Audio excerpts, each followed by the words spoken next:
I'm Barbara Johnson, a 62-year-old former elementary school teacher. Looking out the window of my cozy home in the suburbs of New York, I can see the autumn leaves glowing golden. It reminds me of the many seasons I've witnessed in this house. It's been 2 years since my husband Robert passed away.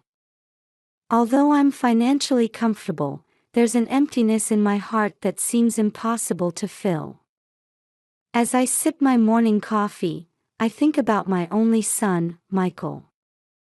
At 35, he's become a successful lawyer, making us parents proud. I can't help but smile as I remember his college graduation day. The image of Michael walking proudly in his black gown is as vivid as if it were yesterday. Now, Michael has a happy family of his own. Jessica, whom he married 5 years ago, is a beautiful 30-year-old woman who works part-time as a model. At first, she seemed a bit difficult, but we gradually warmed up to each other. Still, I sometimes find myself perplexed by her flashy lifestyle and occasional cold attitude. 2 years after their marriage, Michael and Jessica had Tommy, my grandson. Now 10 years old, he's become the light of my life. Tommy is a curious and intelligent child who seems to genuinely enjoy spending time with me. Seeing his smile warms my heart and eases my loneliness a bit. Whenever Tommy comes to my house, he always begs me to read him old picture books. When he says, "Grandma, read Winnie the Pooh again," I simply can't refuse. Reading the story and watching Tommy's eyes light up is my greatest joy. However, lately, something's been bothering me. Jessica has been suddenly dropping Tommy off more frequently. She leaves saying she has urgent business, but never elaborates on what this business is. Michael seems too busy with work to notice what's happening at home. I have no complaints about taking care of Tommy. In fact, the time I spend with him gives my life meaning. But I can't help feeling a bit uneasy about Jessica's behavior. Where is she going? And why is she hiding it from Michael? Despite these concerns, I put on a cheerful face for Tommy's sake. Today is another day he's coming over. It's bound to be a fun day. With that thought, I start walking towards the front door. The doorbell rings, and when I open the door, Tommy's smiling face greets me. "Grandma," he shouts cheerfully, hugging me tightly. "Tommy, how have you been?"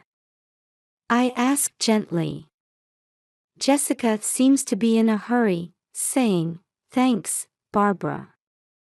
I'll pick him up in the evening," before quickly leaving. It's a familiar scene. Tommy and I head to the living room as usual. He immediately runs to the toy box and takes out the dinosaur figurines he's been obsessed with lately. "Grandma, this is a Tyrannosaurus Rex. It's the king of carnivorous dinosaurs," Tommy explains excitedly. I smile as I listen, but I'm also amazed by his extensive knowledge. "That's impressive, Tommy. You've studied a lot, haven't you?"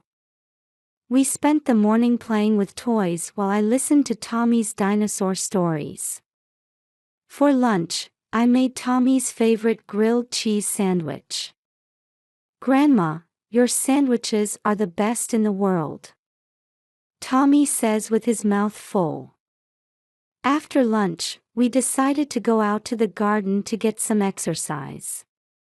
In the soft autumn sunlight, Tommy runs around energetically. "Tommy, don't overdo it," I gently call out to him. After a while, Tommy comes back to me, looking a bit tired. "Grandma, let's take a little break." We sit on the bench, enjoying the garden view. Tommy leans on my shoulder, his expression peaceful. However, this peaceful moment was suddenly shattered in a tragic way. Tommy suddenly stiffened and started gasping for air. "Tommy! What's wrong?" I hurriedly support his body. The next moment, foam started coming out of Tommy's mouth, and his whole body began to convulse. I felt frozen with fear but tried to stay calm. "Tommy! Hang in there!" I shouted while quickly returning to the house to call 911. "Please hurry, my grandson is having a seizure," I desperately pleaded. The few minutes until the ambulance arrived felt like an eternity. I held Tommy's body, calling his name repeatedly. When the paramedics arrived, they quickly put Tommy on a stretcher. "Ma'am, can you come with us?" one of the paramedics asked me. I quickly grabbed my handbag and got into the ambulance. Meanwhile, I called Michael to explain the situation. "What? Tommy?" "I'm heading to the hospital right away," Michael answered, sounding shaken. Upon arriving at the hospital, Tommy was immediately taken to the emergency room. I waited in the waiting room, trembling with anxiety, for the doctor's diagnosis. After a while, Michael and Jessica rushed in. "Mom, what exactly happened?" Michael asked. I explained in detail what had occurred. Jessica listened silently, but I thought I saw a hint of suspicion in her eyes. Finally, the attending physician appeared and gave us the initial diagnosis. Tommy's symptoms suggest a high possibility of poisoning by some toxic substance. The detailed test results will take a bit more time, but the moment we heard those words, the air in the room froze. Michael was stunned, and Jessica looked surprised. "Poisoning? What do you mean?" Michael asked, visibly shaken. The doctor carefully chose his words as he answered. "We can't be certain yet, but we've detected substances in Tommy's body that shouldn't be there under normal circumstances. Until we get the detailed test results." I felt my mind go blank. How could this happen? Tommy was at my house. As I thought this, I felt Jessica's sharp gaze on me. "Barbara, what did you do to Tommy?" Jessica asked in a cold voice. I was at a loss for words and could only shake my head. Michael looked confused, glancing back and forth between Jessica and me. At that moment, I couldn't have imagined how this incident would drastically change our family's life. In the heavy atmosphere of the hospital waiting room, Jessica's cold gaze pierces me. "Barbara, be honest. What did you do to Tommy?" Jessica's voice contains clear hostility. Shaken but trying to maintain my composure, I respond, "Jessica, I didn't do anything. I was just spending time with Tommy as usual." However, Jessica refuses to believe my words. "As usual? Is there an usual way of spending time that results in poisoning?" Michael tries to intervene, but Jessica's anger doesn't subside. "Your mother hurt our son. How can you not see that?"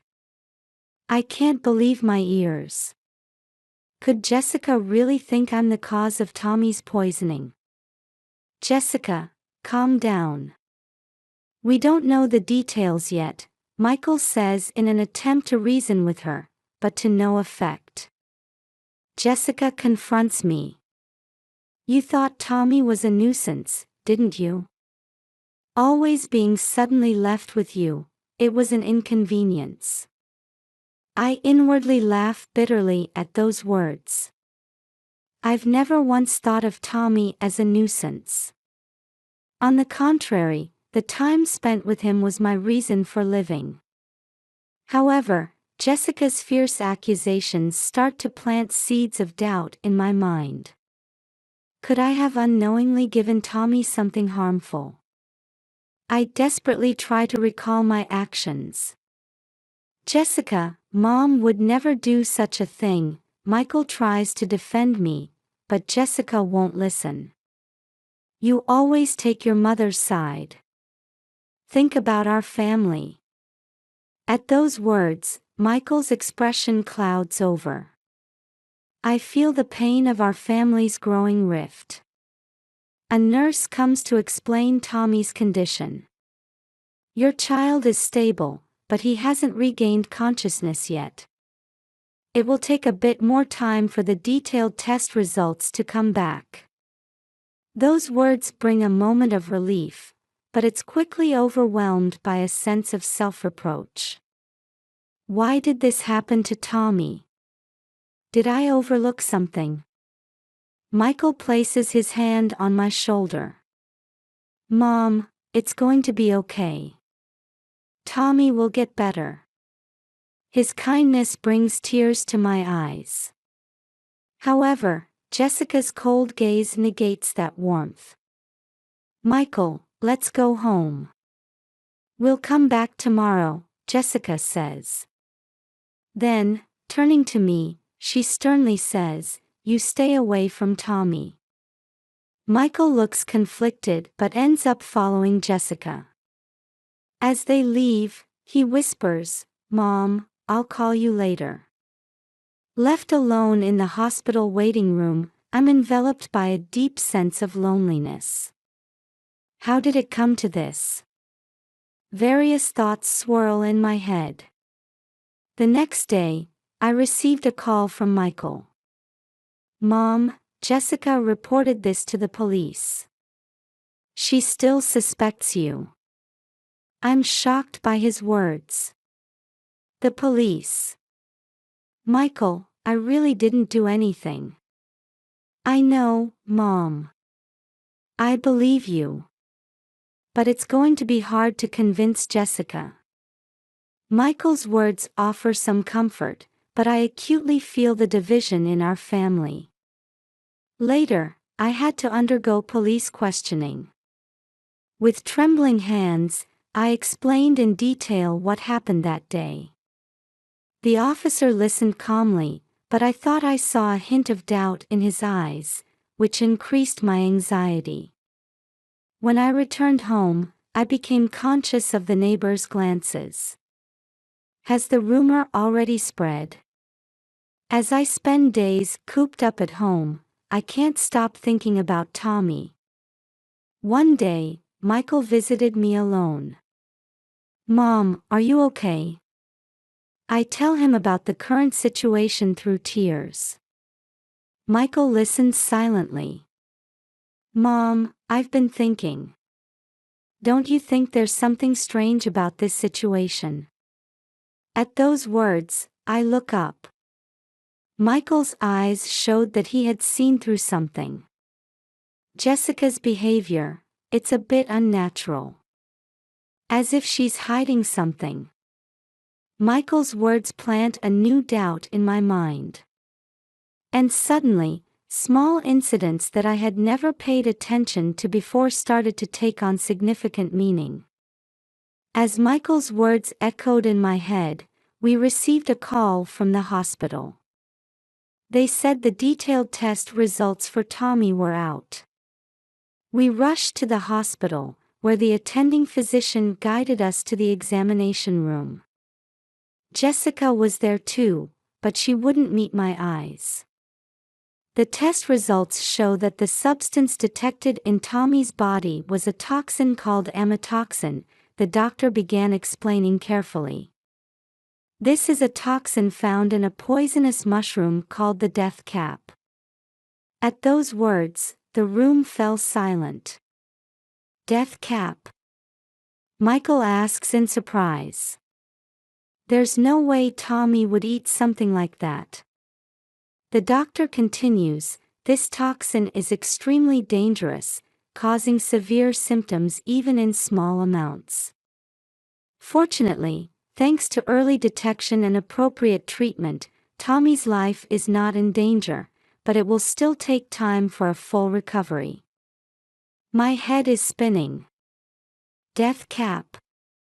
There's no way I would have something like that in my house. Suddenly, Jessica raised her voice. Barbara, you fed Tommy mushrooms you picked from your garden, didn't you? No, I didn't. I desperately deny it. There are no such poisonous mushrooms in my garden. The doctor intervenes. Actually, judging from the amount of toxin detected, it's likely that it was ingested in its pure form. In other words, you mean someone intentionally gave it to Tommy? Michael asked with a trembling voice. The doctor nods slowly. We can't rule out that possibility. At these words, a heavy silence fell over the room. After leaving the hospital, Michael headed to Barbara's house. Mom, let's investigate together. We might have overlooked something. We started searching the house meticulously. The kitchen, the living room, and the room where Tommy often played. Mom, what's this? Michael pulled out a small bag from the back of a shelf. I gasped when I saw the bag. This isn't mine. There was white powder inside the bag. Michael carefully examined it and his face changed color. Mom, this might be amatoxin powder. But how did it get here? Suddenly, a realization struck me. Michael, I remember now. Last week, Jessica came here and was looking for something. Michael's expression changes. Mom, haven't you noticed anything strange about Jessica? Her behavior has been odd lately. We started reviewing Jessica's actions. The sudden drop-offs of Tommy, unnatural outings, and her abnormal hostility towards me. Michael, is there any way you can check Jessica's phone? I tentatively suggested. Michael hesitated but eventually agreed. He accessed Jessica's phone backup data, and there we made a shocking discovery. Jessica had been frequently messaging someone about planning to take Tommy's life. Oh my God. Michael is at a loss for words. We immediately contacted the police. After showing them the evidence and explaining the situation, the police quickly took action. A few hours later, we received word that Jessica had been arrested. She apparently confessed everything during the interrogation. Her motive was my inheritance. She had planned to kill Tommy and pin the blame on me, severing Michael's relationship with me and gaining the right to inherit my estate. Learning this truth, Michael and I were speechless. Why would she go to such lengths? When we returned to the hospital, Tommy had regained consciousness. Seeing his weak smile, we couldn't hold back our tears. Grandma, Dad. We heard Tommy's small voice. We sat by Tommy's bed, holding his hand tightly. The road ahead might be long, but we will overcome it together as a family. The truth came to light, and my innocence was proven. However, the scars left by this incident won't heal easily. Still, as we watch over Tommy's recovery, we have no choice but to move forward, little by little. After Jessica's arrest, our family faced a great trial. Michael was deeply hurt by his wife's betrayal and became quiet for a while. However, as he focused on Tommy's recovery, he gradually began to recover himself. In court, Jessica admitted to all her crimes. Her motives were more complex than we had imagined. Drowning in debt and unable to break free from her addiction to luxury brands, she had been looking for an easy way to get a large sum of money. And that's when she set her sights on my inheritance. In court, Jessica tearfully apologized. "I'm truly sorry. I was blinded by greed and ended up hurting my precious family." Her words left us with mixed feelings. Jessica received a sentence of 15 years in prison. Michael decided to divorce and began walking a new path in life. Meanwhile, Tommy's recovery was surprisingly quick, and his strength encouraged us. After being discharged, Tommy came to live at my house. "Grandma, I'm so happy we can live together," Tommy said, and my heart filled with warmth. From this experience, we reaffirmed the importance of family bonds. At the same time, we learned the dangers of trusting people too easily. Now, we are starting a new life.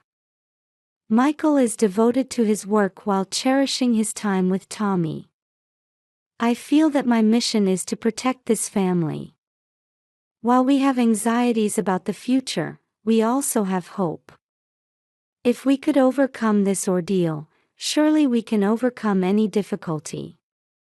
As I watch Tommy playing energetically in the garden, I think to myself, life is full of unexpected events. But if we walk together with our loved ones,